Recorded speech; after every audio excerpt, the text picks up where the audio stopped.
بيبدأ فيلمنا في استراليا سنة 2053 بعد ما حصلت حرب كبيرة، وبسببها زادت معدلات الجريمة 800%، وده خلى السجون لوحدها ما بقتش كافية انها تغطي العدد ده كله. وعلشان كده الحكومة ابتكرت نظام الصندوق، وهو نظام بيخير المجرمين يقتلوا نفسهم بإيديهم أو إنهم يقضوا مدة العقوبة داخل الصندوق. ولو قرروا إنهم يختاروا الصندوق ساعتها هيعيشوا أسوأ أيام حياتهم، ده لو قدروا يكملوا حياتهم أصلا، لأن الحياة جوه الصندوق أشبه بغرفة مظلمة معظم الوقت وما ينفعش تخرج منها نهائيا. ده غير إن الأكل والشرب بيجي عن طريق كميات اللي بيحددها هم الناس اللي انت اعتديت عليهم وبسببهم انت مسجون دلوقتي. أظن مفيش عقاب أفظع من كده، ويا ويلك لو فكرت تهرب أو حد حاول يهربك هتموت بأبشع طريقة. بنروح بعدها لست فرنسية مسجونة جوه واحد من الصناديق، وبتكون منهارة تماما من المعاناة اللي هي فيها علشان مفيش أكل ولا مية، لدرجة إنها خدت شفرات حادة وجرحت رقبتها علشان تنتحر وتخلص. في المشهد اللي بعده كده بنلاقي جزيرة وعليها صناديق من دي كتير، وبتظهر بنت وولد صغير بيلعبوا بكرة مطاطية، والكورة بتخبط في صندوق السجينة واللي جواه بتصحى وبتلاقي ايديها ورجلها مربوطين بحبل، فبتفكهم وبتفضل تضرب برجلها في الصندوق علشان يخرجوها. بعد كده بتظهر بنت في الشاشة الصغيرة اللي قدامها وبتقول لها ان المحكمة حكمت عليها تتسجن 7 سنين والاكل والشرب هيجيلها بامر الناس اللي خانتهم. ولما بتسمع الكلام ده بتصرخ بصوت عالي ومصممة انها بريئة. تاني يوم بتصحى وبتخرج الطبق من فتحة الصندوق وبتحركه يمين وشمال على امل حد يجيب لها مية، لكن مفيش فايدة. فبتقرر تشوف طريقة تخرج بيها نفسها، لكن كل لمسة في الصندوق بتكهربها، فبتعرف ان الخروج من الصندوق شبه مستحيل، وعلشان كده بتدخل في حالة اكتئاب شديد.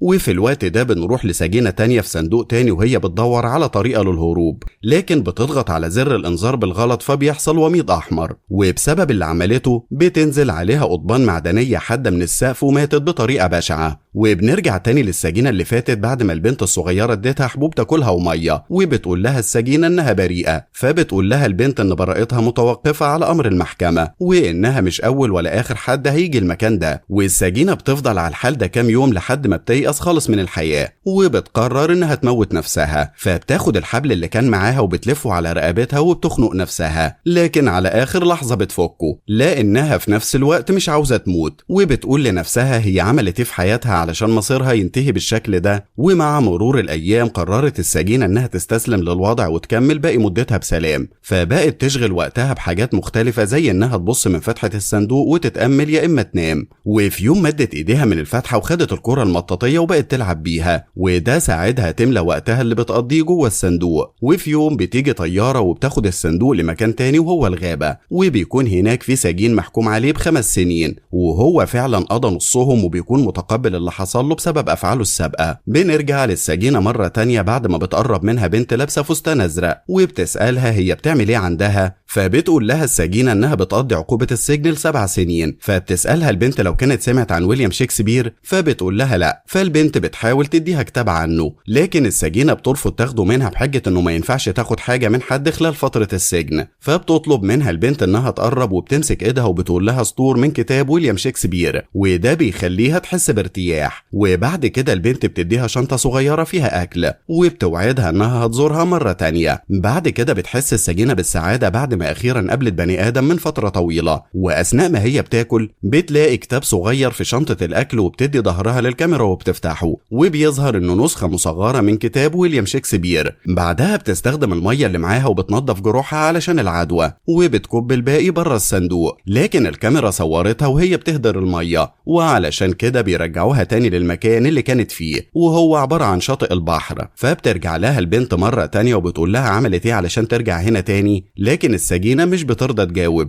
وبتسألها هم ازاي بيوزعوا الاكل على المساجين. فالبنت بتقول لها انها بتعدي على المساجين وبتتكلم معاهم وتديهم اكل، وبتحاول انها توصل لاكبر عدد منهم، لكن الاحوال الجوية بتمنعها من كده. واثناء كلامها بتقول لها السجينة انها بتفكرها باختها الصغيرة اللي ماتت. وبتستمر فترة الحبس، والحاجة الوحيدة اللي بتخفف عنها هي الكتاب الصغير اللي بتخفيه عن الكاميرا وبتقراه بانتظام. تاني يوم بتاخدها الطيارة لمكان تاني، وبيشوفها واحد من السكان وبيذلها وبياكل قدامها تفاحة، ولما بتطلب منه يديها منها بيرفض بشكل وقح وبيساومها تعمل حاجات غلط، لكن بتشوفه طيارة بدون طيار وبتضربه بالنار وبيموت. لكن رصاصة منهم جت في رجل السجينة وبتسبب لها ألم شديد، وبالرغم من كده بتمد ايدها وبتاكل التفاحة بشكل فظيع بسبب جوعها، لكن التفاحة طلعت مدودة وده بيخليها تتقايق. بعدها بتصحى السجينة على صوت انذار بيقول لها انها انتهكت القواعد بعد ما اخدت التفاحة من غير اذن الراجل، وهتتعاقب ب7 أيام متواصلين من غير نوم، وان ده الانذار الاول والاخير وبعدها هتموت. والايام دي بتمر عليها زي ما تكون في الجحيم، وكل ما عينيها تغمض بيطلع صوت انذار واضواء في كل حتة علشان ما تنامش، وبتضطر تخبط راسها في الحيطة علشان تنام، لكن بتأذي نفسها على الفاضي وبقى يجيلها هلاوس كتير، وبتتخيل ملكة شبهها في المراية. لكن في النهاية ال7 أيام بيعدوا، وأخيرا بتنام من التعب كذا يوم ورا بعض. وفي يوم بتصحى على صوت ألعاب نارية والمواطنين بيحتفلوا بالسنة الجديدة، وبالمناسبة دي الحكومة بتعفو عن كل المساجين اللي موجودين في الصندوق ما عدا اللي محكوم عليهم سياسيا، وبكده هتفضل السجينة تقضي عقوبتها في الصندوق. وفي يوم من الأيام جات لها ست واحدة مسنة وحكت لها إنها كانت مسجونة في نفس الصندوق لمدة 15 سنة، وإن التجربة دي خلتها شخص تاني، بس هي مش سعيدة باللي حصل لها وبترميلها شفرة مصدية وبتمشي. بعدها بتزورها نفس البنت وبتقول لها السجينة انها مجرد هلاوس، لكن البنت بتقول لها انها حقيقة، وبتقول لها فقرة تانية من كتاب شكسبير، وده بيخفف من ألمها المعتادة. بتمر شهور والسجينة بطنها بتكبر، وبنعرف انها حامل من الراجل اللي عطلها التفاحة. وبالليل بتيجي البنت مرة تانية وبتقول لها انها عاوزة تنقذها، لكن نظام الانذار بيعرف، فالبنت بتمشي بسرعة قبل ما تموت السجينة. في اليوم التالي بيجي لها واحد وبيقول لها انه ممكن يخلصها من اللي هي فيه، فبتوافق، لكن لما بيقول لها انه حرق صندوق لواحد مسجون كنوع من الرحمة بترفض وبتفضل انها تكمل المدة. بعدها بفترة بتجيلها ألم الولادة ومش بتقدر تستحمل وبتولد على طول، وأول ما بتشوفه بتحس بسعادة شديدة وبتنسى الألم اللي مرت بيه طول السنين اللي فاتت. لكن سعادتها مش بتستمر كتير لأن نظام الأمن استشعر وجود مخلوق تاني معاها في الصندوق، وعشان كده بيطلق غاز مخدر وبتفقد وعيها بسببه.